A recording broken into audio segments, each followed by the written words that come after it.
মওত বলবে আল্লাহ কেউ বাকি নাই, আমি আছি, আমার বন্ধু জিব্রাইল আছে, মিকাইল আছে, ইসরাফিল আছে। আল্লাহ বলবেন যা জিব্রাইলের রূহ কবজ কর, মিকাইলের রূহ কবজ কর, ইসরাফিলের রূহ কবজ কর, নিয়ে আমার কাছে আয়। তিনজনের রূহ কবজ, তিনজন জাস্ট দুনিয়ার থেকে বিদায়। আল্লাহ বলবে ইয়া মালাকাল মাউত আখবিরনি মা ইয়াবকা, বল কে বাকি আছে। জিব্রাইল এবার মালাকুল মউত এবার থর থর থর থর করে কাঁপবে। আল্লাহ আর কেউ নাই, এক আমি মালাকুল মউত আর তুমি, আর পুরো পৃথিবীতে কেউ বাকি নাই। আল্লাহ বলে মালাকুল মউত ইজ ইয়োর টার্ন, এবার তুই মর। মালাকুল মউত শুনে থর থর করে কাঁপবে, গায়ের মধ্যে খিচুড়ি উঠে যাবে, জ্বর, ভয় কাঁপবে।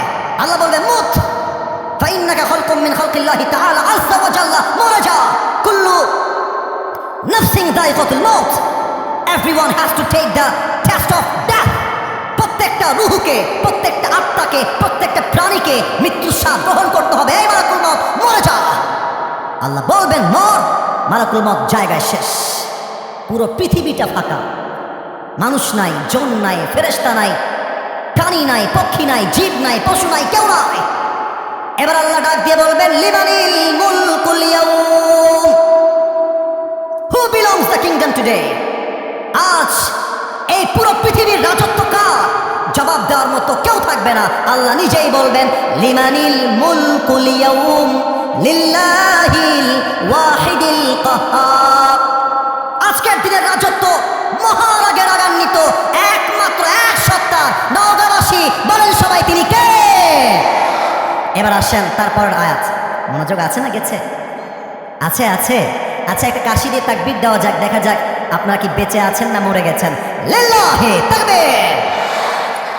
একটা কথা বলবো, রাগ করবেন না। মাদ্রাসার ছাত্র কারা কারা আছেন একটু হাত তুলবেন। মাদ্রাসার ছাত্র, মাদ্রাসার ছাত্র, লুক এট দিস পিপল। দেখেন কতগুলো মাদ্রাসার ছাত্র আজকে এসেছে, হাত নামান। এবছরের মাহফিলে সবচাইতে বেশি আজকে মাদ্রাসার ছাত্ররা এসেছে। আমার বেশিরভাগ মাহফিলে যুবক দিয়ে মাঠ ভরা। যুবকদের জন্য গতকালকে মাহফিলে গেছি, মুরব্বী আমার চোখেই পড়ে না, খালি যুবক। আজকে আমার মুরব্বীরা এসেছেন, আমার মন ভরে গেছে। আজকে আমার যুবক ভাইয়েরাও এসেছেন, মাদ্রাসার ছাত্ররাও এসেছেন, আমার ছাত্র ভাই আলামিন সেও এসেছে। আমার কলিজা ঠান্ডা হয়ে গেছে। কারণ প্রশ্ন করলাম কেন, এখন এমন একটা আয়াত তেলাওয়াত করব যে আয়াতটা মাদ্রাসার ছাত্ররা ভালো বুঝবে, স্কুলেরাও বুঝবে, জেনারেল ব্যাকগ্রাউন্ড তারাও বুঝবে, বাট মাদ্রাসার ছাত্ররা একটু ভালো বুঝবে।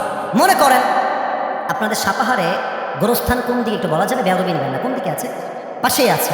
এটা সাপাহার গোরস্থান তাই না? আচ্ছা ঠিক আছে। প্রিয় ভাই, মনে করেন আমি আসিফ হুজুর মারা গেছি, আমার মৃত্যুর কথাকে বলে ওইদিকে এই বাবুরা, না এটা ঠিক না, কথার আওয়াজ আমার কানে আসছে। ডানে কত সুন্দর চমৎকারভাবে এরা বসে আছে, কত সুন্দর চুপচাপ পিনপক নীরবতা, পেছন থেকে আওয়াজ আসছে। আমি আসিফ হুজুর, এদিকে আমার দিকে, আমি মারা গেছি, আমার মৃত্যুর 1000 পরে, 1000 বছর পরে কিয়ামত হয়েছে। এখন আমাকে কবর থেকে তোলা হয়েছে। আল্লাহ বলছেন এই আয়াতে আলিমাত নাফসুম মা কদ্দামাত ওয়া আখারাত। মানুষগুলো ওই দিন কবর থেকে উঠে তার প্রথম চিন্তাটা কি হবে? সুবহানাল্লাহ পড়বেন না আপনারা সবাই? এই আয়াতের তাফসীর আমি পড়েছি মাত্র 2 থেকে 3 মাস হবে। আমার পাশে আমার উস্তাদ সমতুল্য আমার দাদা উস্তাদ বসে আছেন। এই আয়াতের ব্যাখ্যা পড়ার পরে বিশ্বাস করেন কয়েকদিন আমি শান্তির ঘুম ঘুমাইতে পারি না। একটা মানুষ কবর থেকে উঠে তার প্রথম চিন্তা কি হবে, এটা আল্লাহ এখানে বলছেন। আল্লাহ বলছেন on that day he will realize what was most important and what was less important. সেদিন সে বুঝবে কোনটা বেশি গুরুত্বপূর্ণ ছিল আর কোনটা কম গুরুত্বপূর্ণ ছিল। তার এক্সাম্পলটা আজকের নওগাঁ সাপাহার মাহফিল থেকে আমি দিব। আমি যখন ওই পাশ দিয়ে আসলাম, অনেকে দেখলাম বসে বসে চটপটি খাচ্ছে, কেউ আবার বিড়িও টানতেছে ওই ওখান দিয়ে আসার সময়। তাহলে দেখেন আপনারা যারা বসে আছেন আপনারা জানেন বিড়ি খাওয়া, ওখানে চটপটি খাওয়া আমার জন্য গুরুত্বপূর্ণ নয়। ওখানে বসে বসে ফুচকা খাওয়াটা আমার জন্য গুরুত্বপূর্ণ নয়। আমার জন্য ওয়াজ শোনা, বোঝা এবং মানা, that is most important for me. কিন্তু কিয়ামতের দিন তখন যারা উঠবে কবর থেকে তারা ভাববে হায় হায় হায়, যদি নওগাঁ সাপাহারের মাহফিলে বসে বসে ওয়াজ শুনতাম, ইখলাস নিয়ে ওয়াজ শুনতাম, আমল করতাম, আজকে আমাকে আফসোস করতে হতো না। সেদিন সে বুঝবে আমার জন্য মাহফিলে গিয়ে টিকটক ভিডিও বানানো ইম্পর্টেন্ট ছিল না, আমার জন্য চটপটি ফুচকা ইম্পর্টেন্ট ছিল না, আমার জন্য জন্য উচিত ছিল কোরআনের তাফসীর কলিজা দিয়ে শ্রবণ করা। কথা ঠিক আছে কিনা বলেন? আচ্ছা, মা বোনরা পেছনে আছে না?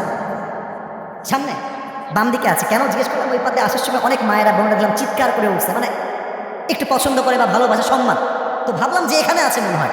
তো মায়েরা যেদিকে আছেন একটু, বোনেরা আমার মায়েরা, আমি আপনাদের কানেক্ট করছি, একটু কান খাড়া করবেন।